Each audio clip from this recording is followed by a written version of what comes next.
Victor Remington, Earth's chief diplomat, adjusted the lapels of his dark suit. Standing beside him was General Raphael Leo, a man whose stoic demeanor had been forged through decades of warfare. Unlike the alien delegates, the humans showed no fear. They had come not as supplicants, but as representatives of a species that had endured too much to cower now. Zarathos' voice, smooth yet laced with menace, echoed across the chamber. "Earth," he began, "your defiance over the centuries has been amusing, but the time for games is over. The Galactic Council demands your unconditional surrender. You will submit to our rule, or your world will face annihilation." Victor's jaw clenched. The ultimatum was not unexpected, but the sheer audacity of it ignited a fire in his chest. He glanced at General Leo, whose eyes remained fixed on Zarathos, calculating, unyielding. "King Zarathos," Victor replied, his voice steady, "Earth has endured centuries of your so-called guidance, watching as you stripped our planet of resources and meddled in our sovereignty. We came here seeking dialogue, not submission." Zarathos' lips curled into something resembling a smile. "Dialogue? Humans have always been naive. Your resistance ends today, one way or another." Unbeknownst to the Council, Earth had uncovered the dark secret behind their oppressors. Months earlier, a covert operation led by Commander James Beck and Dr. Brendan Carter had intercepted a disabled Council ship near Jupiter's orbit. What they found aboard changed everything. In a sterile laboratory deep beneath Earth's surface, Dr. Carter studied the alien corpses recovered from the ship. The beings were not as invincible as humanity had been led to believe. Within their neural structures, he discovered parasitic organisms, creatures that controlled their hosts, bending them to the will of a central hive mind. These parasites were the true rulers of the Galactic Council, manipulating entire species from the shadows. The revelation had shaken Earth's leadership to its core. General Leo had been the first to speak after the findings were presented. "This isn't just about humanity anymore," he had said. "If we don't act, these parasites will continue to enslave every species they touch." Armed with this knowledge, Earth's delegation had come to the Council meeting with a plan. Victor's role was to confront the Council with the truth, while General Leo and a covert strike team stood ready to execute a more direct message. As the Council chamber erupted into jeers and laughter at Victor's defiance, he raised a small holographic device. "Since you leave us no choice," he said, activating the device. A projection filled the chamber, displaying the results of Dr. Carter's research. Detailed scans of parasitic organisms latched onto alien nervous systems. The murmurs among the delegates turned to gasps of horror. Several representatives recoiled in their seats, their antennae twitching or scales bristling. "This is the truth of your council," Victor continued, his voice rising. "For centuries, you have not governed. You have enslaved. Humanity will not bow to parasites." Zarathos' composure faltered, his golden eyes narrowing. "Lies!" he hissed. A desperate attempt by a primitive species to sow discord. Victor stepped aside, and General Leo took the floor. His towering frame and piercing gaze commanded attention. "The time for lies is over," Leo growled. "The people of Earth have a message for you." At Leo's signal, a strike team burst into the chamber. Their movements were precise, their weapons unmistakably alien in origin. They subdued the alien guards with brutal efficiency, dragging the squirming Zarathos and his diplomat, Rixel, to the center of the room. The broadcast, still live, transmitted the scene to every corner of the galaxy. "You've taken everything from us," Leo said, addressing Zarathos. "Our resources, our sovereignty, our dignity. No more." He raised his weapon, an energy blade reverse-engineered from alien tech. Rixel screamed, a high-pitched wail that silenced the chamber. "This will doom you all." Leo's expression didn't waver. "Then let it be war." With a single, fluid motion, the blade struck. Zarathos' head rolled to the floor, followed moments later by Rixel's. The chamber descended into chaos. Some alien delegates fled. Others roared in outrage, and a few looked on in stunned silence. Across the galaxy, the broadcast inspired an even greater upheaval. On oppressed worlds, the spark of rebellion ignited as people saw their rulers for what they truly were. Victor turned to Leo, his voice low but firm. "We've lit the fire. Now we have to survive the blaze." Leo nodded, his mind already turning to the battles ahead. This is only the beginning. As the humans withdrew, the Galactic Council was left in disarray, its carefully constructed facade shattered. The camera feed lingered on the lifeless bodies of Zarathos and Rixel, a chilling testament to humanity's defiance. Back aboard their ship, Leo addressed his crew. "We've declared war against an empire that spans the stars. But they made one mistake. They underestimated humanity." The tension hung thick in the air, but it was laced with a grim determination. Earth would face retaliation, but for the first time in centuries, they were not just surviving. They were fighting back. The execution of Zarathos marked a point of no return. Humanity had revealed the truth, defied its oppressors, and set the galaxy on a path to upheaval. But as the broadcast ended, the real battle was just beginning. The war declaration echoed across the stars like a thunderclap, shattering the illusion of peace the Galactic Council had maintained for centuries. On Earth, the broadcast of the alien king's execution sparked both fear and resolve. Humanity had chosen defiance, and the countdown to retaliation had begun. General Raphael Leo stood in Earth's Central Command bunker, a subterranean fortress carved into the Rocky Mountains. The dim light cast long shadows over the room, where holographic displays of the galaxy flickered with streams of data. Around him, a mix of military leaders and scientists worked tirelessly, their faces reflecting the weight of what lay ahead. "Status report," Leo commanded, his voice sharp and unyielding. Commander James Beck stepped forward, his uniform crisp but his expression weary. A seasoned operative, Beck had been instrumental in uncovering the parasitic truth. Now he was tasked with preparing Earth's defenses. "Enemy fleet movements suggest they'll hit us within 3 standard weeks," Beck said, gesturing to a hologram of encroaching red markers. "They're mobilizing everything they've got. We'll be outnumbered and outgunned." Leo crossed his arms, his piercing gaze fixed on the display. "And our response?" Dr. Brendan Carter, the lead scientist on humanity's alien tech initiative, joined the conversation. His wiry frame seemed out of place among the military personnel, but his mind was as sharp as Leo's steel resolve. "We've made significant progress in reverse engineering their technology," Carter began, his voice tinged with cautious optimism. "The energy shields are operational on 3 of our prototypes, and we've successfully weaponized their plasma tech. 3 ships won't hold back an armada," Beck interjected.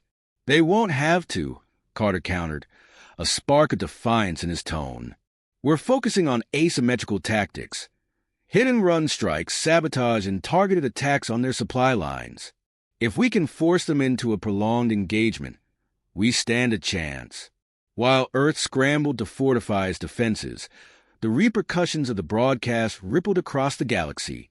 On distant worlds, oppressed species rose up in rebellion. Reports flooded in of slave revolts, guerrilla warfare, and entire planetary governments refusing to comply with the Council's orders. One such report came from Zircon, a defector from the Council's slave armies who had aligned himself with humanity. Zircon's massive, reptilian form was intimidating, but his loyalty to the cause was unwavering. "This rebellion is spreading faster than I anticipated," Zircon growled, his deep voice resonating through the command room. "But they'll need more than inspiration. They need leadership, weapons, and coordination." Leo nodded, already weighing the risks and benefits. "Can you organize them?" "I can try," Zircon said, his scaled lips curling into a grim smile. "But it'll cost us resources and time." Leo's expression hardened. "Do it. The more pressure we put on the Council, the better our odds." Not all the news was promising. Despite Earth's newfound alliances, Parasitic agents had infiltrated its ranks. The first signs of sabotage came in the form of a failed test on a newly outfitted destroyer. The explosion killed dozens of engineers and threatened to derail the fleet's readiness.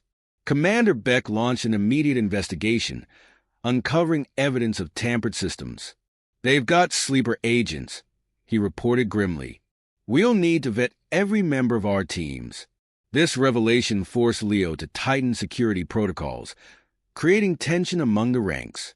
The pressure mounted as every delay brought the enemy closer.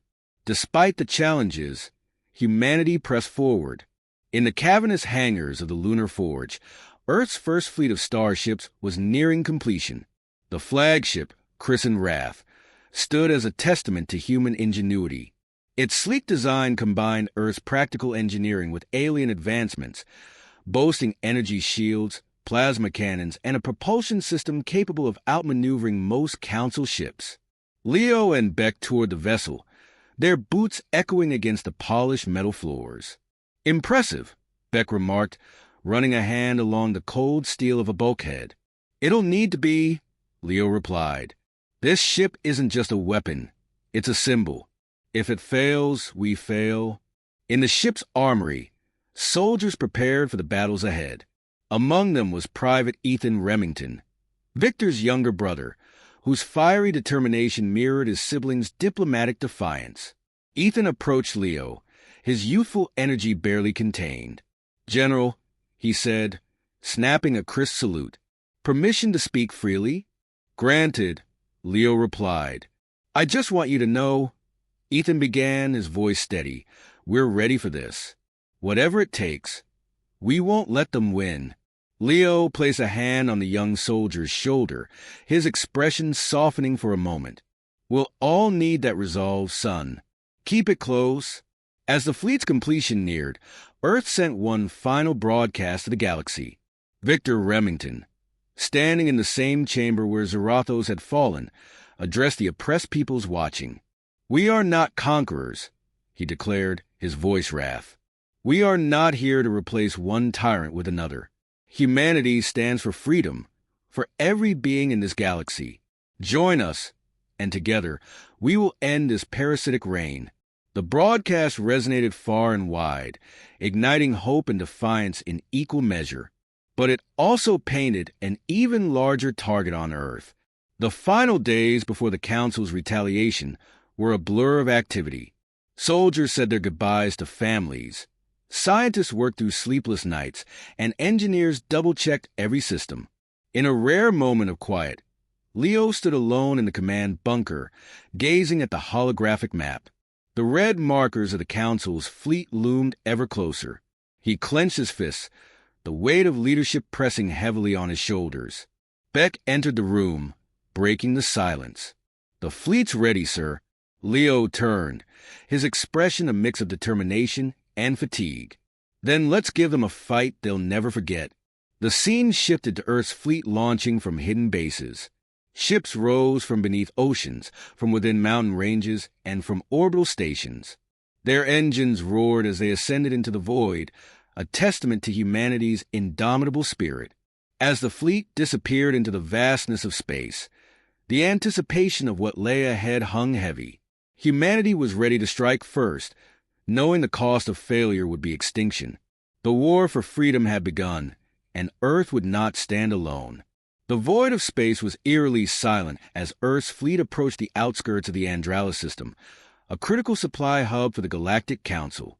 Strategically chosen as humanity's first target, Andralis was a heavily fortified stronghold with a network of orbital stations and patrolling warships. Striking here would cripple the Council's logistical backbone and send a clear message. Humanity was not content to wait for retaliation.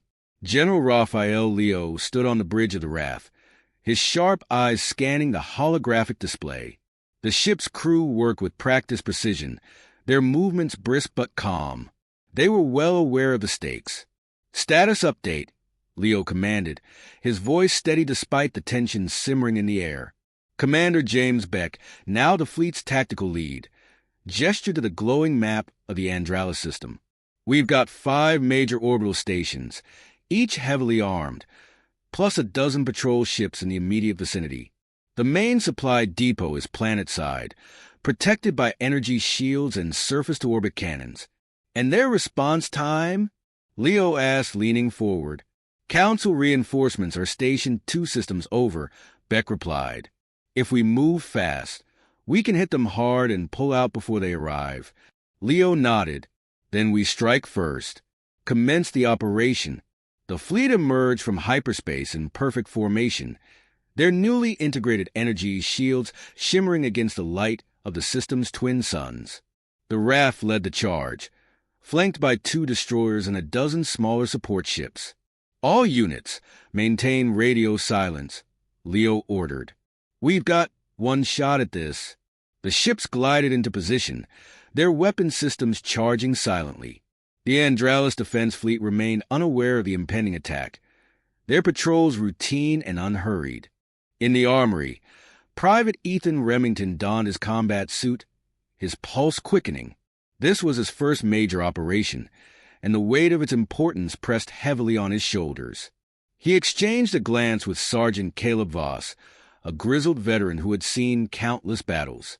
"Stay close, kid," Voss muttered, his voice a low growl. "First strike's always the bloodiest." Ethan nodded, gripping his rifle tightly. "I'm ready." The first shots came without warning. Earth's fleet unleashed a coordinated barrage of plasma beams and railgun fire, targeting the orbital station's primary defenses. Explosions rippled across the station's surfaces, sending debris spiraling into the void. "Direct hits on targets 1 and 2, Beck reported, his voice cutting through the tense silence on the bridge. "Deploy strike teams," Leo ordered. "Take the stations." From the raft's hangar, dropships launched in rapid succession, their engines roaring as they descended toward the damaged stations. Ethan's squad was among the first to land. The station's corridors were a maze of flickering lights and panicked defenders, but the humans moved with relentless precision. "Clear the room," Voss barked as they breached the control center. Ethan followed, his rifle trained on the alien guards. The combat was swift and brutal. The defenders, accustomed to intimidation rather than resistance, faltered under the humans' ferocity. While the orbital battle raged, a second wave of dropships descended to the planet's surface. Their objective: destroy the main supply depot. Commander Beck led the ground assault, his years of experience making him a natural choice for the high-risk mission. "Shields are still up," Beck growled into his comm Carter. "I need that override now." Dr. Brendan Carter, monitoring from the raft, worked feverishly to disable the depot's shields. Using the alien tech Earth had reverse-engineered, he hacked into the system's energy grid. "Almost there. Got it. Shields are down. Move in," Beck commanded, and the strike team surged forward. The depot's defenders, a mix of alien soldiers and automated turrets, put up a fierce fight. Beck's squad took cover behind the jagged terrain, returning fire with precision. A plasma round grazed his shoulder, searing the fabric of his combat suit, but he pressed on, his focus unshaken. "Frag out," one of his men shouted, tossing a grenade toward a cluster of defenders. The explosion sent alien bodies flying, clearing the path to the depot's main entrance. As the humans advanced, the Council's forces scrambled to regroup. Reinforcements from the remaining orbital stations poured onto the battlefield, their numbers threatening to overwhelm the human strike teams. Back on the raft, Leo assessed the situation. "We can't hold this position much longer," he muttered. "Beck, status on the depot?" "Charges are set." Beck replied to the comm, "We're ready to blow it, but we need an extraction." "Understood. Dropships are en route," Leo said. He turned to his helmsman. "Bring us closer to the surface. Cover the extraction teams." The raft descended to the planet's atmosphere, its weapon systems firing relentlessly at enemy reinforcements.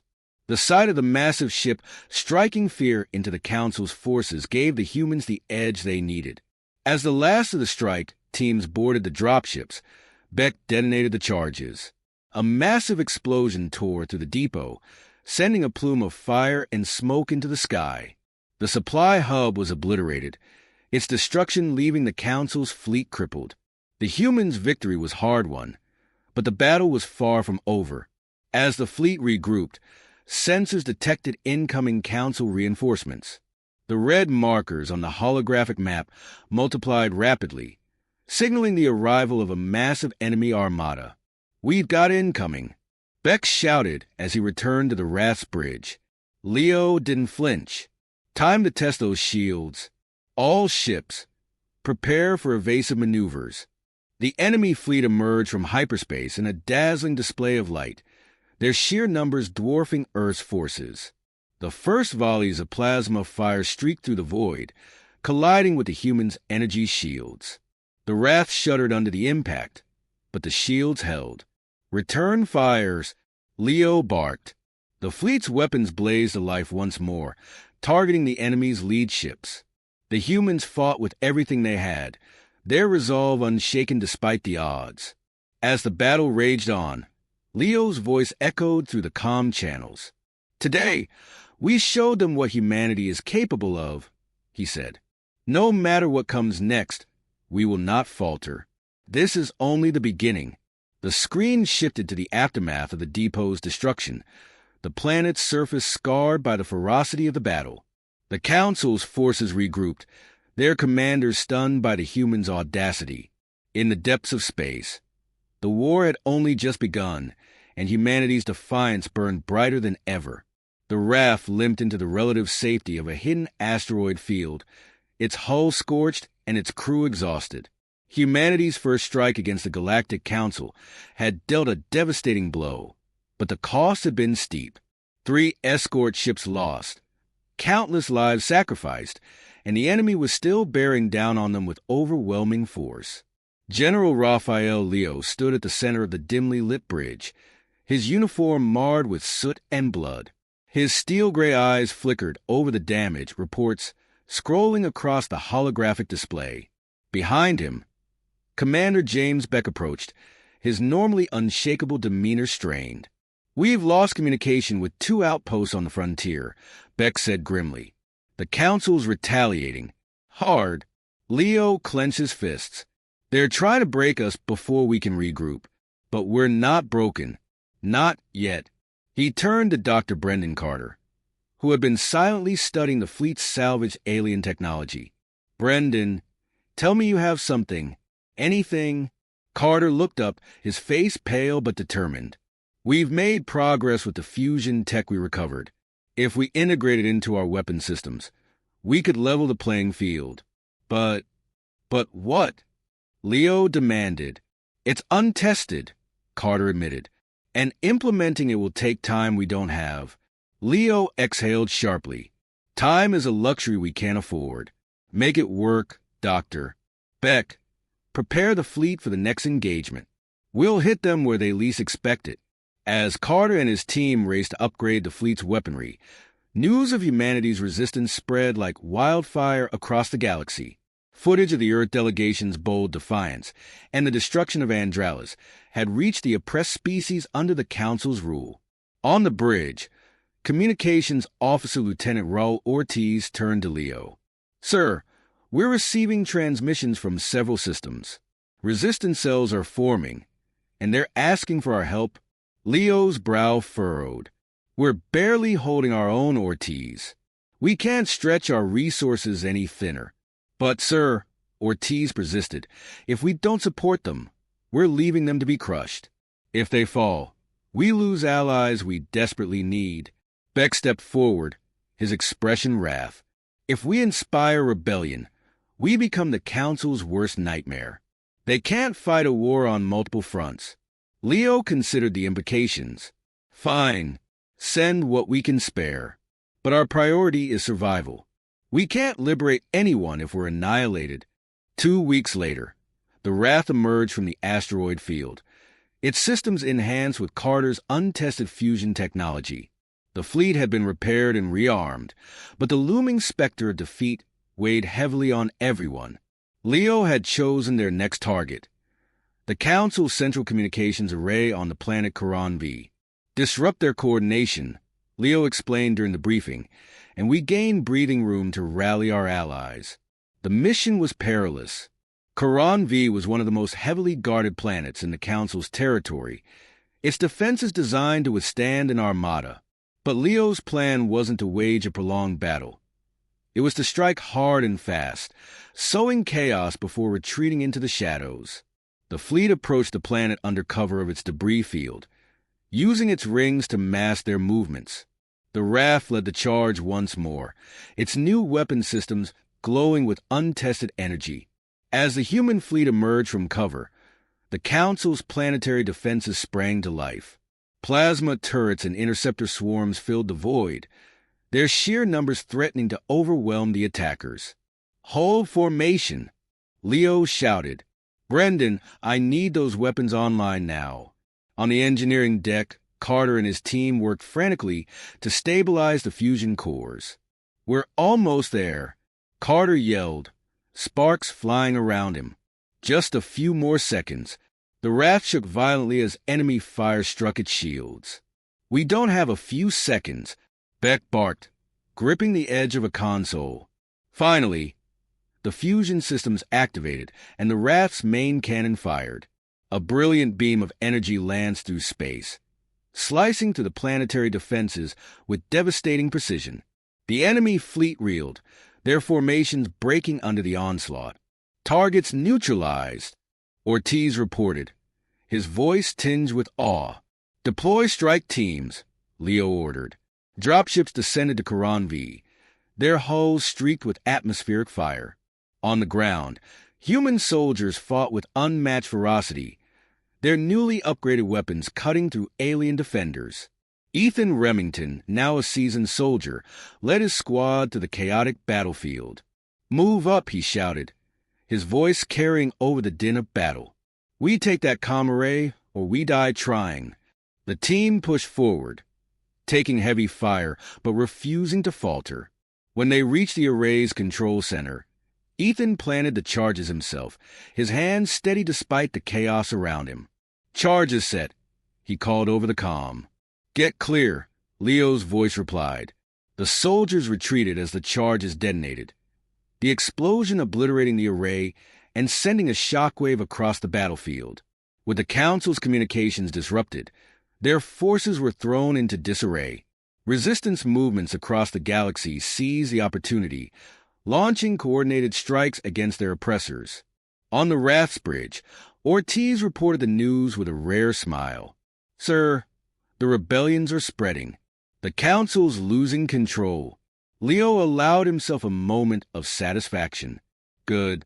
Let them feel what it's like to be on the back foot." But his expression hardened as he turned to Beck. "This isn't over. They'll come at us with everything they've got. We need to be ready." Beck nodded. "We will be." As humanity's victories mounted, emissaries from other species began reaching out. Among them was Velker, a towering, reptilian warrior from the Turscan species. Once a loyal enforcer of the Council, he had turned against them after witnessing humanity's defiance.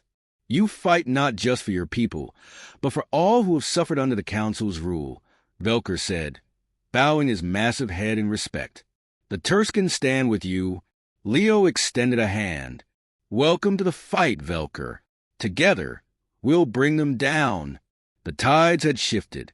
Humanity was no longer a solitary force defying an empire. It was a spark that had ignited a galaxy-wide revolution. As the fleet prepared for the next phase of the war, Leo stood before his men, his voice firm and unyielding. "We've proven that the Council can bleed," he said. "Now, we make them fall. For Earth, for freedom, for the future." The crew erupted in a cheer, their resolve stronger than ever. The war was far from over, but for the first time, victory felt within reach.